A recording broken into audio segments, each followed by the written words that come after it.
They risked their lives to reach Greece, but these Iraqi families are being sent home. They were stuck in the Moria detention centre on the island of Lesbos for many months. Now they volunteered for repatriation.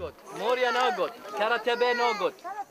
This is Amygdaleza, a refugee detention centre in the grounds of a police academy near Athens, and the government's invited the media in to show off its voluntary repatriation programme. But this place is also home to dozens of unaccompanied children, some reportedly as young as 12. This is a rare chance to have a look inside this detention centre, but nobody who works here was authorised to talk to us, and we're not being given access to any of the children who live here either. Perhaps that's not surprising, given the recent criticisms by international rights groups. The Greek police service has told Al Jazeera unaccompanied minors are sometimes held in police facilities as a last resort, until they can be transferred to appropriate accommodation and they're not housed with adults.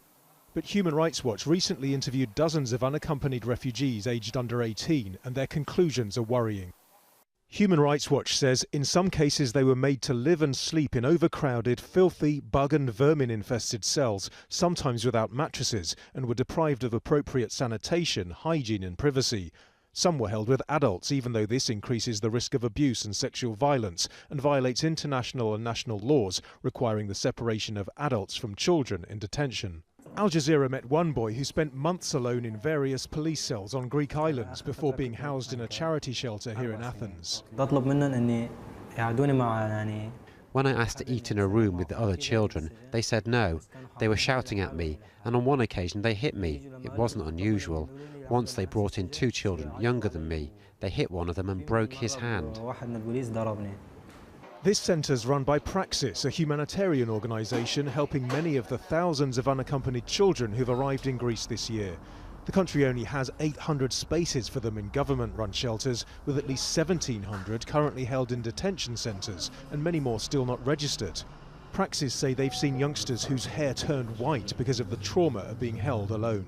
They didn't have the possibility even to walk for 1 meter. They were stuck on a bed.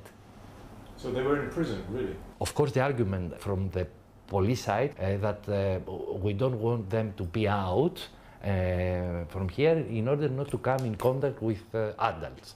But, okay, make a provision, have a caretaker, give them the possibility to feel like a child. Aid groups working in Greece accept the government needs other EU states to get serious about relocating refugees. But until that happens, they say the most vulnerable, the unaccompanied children, need far better protection. Nadeem Barber, Al Jazeera, Athens.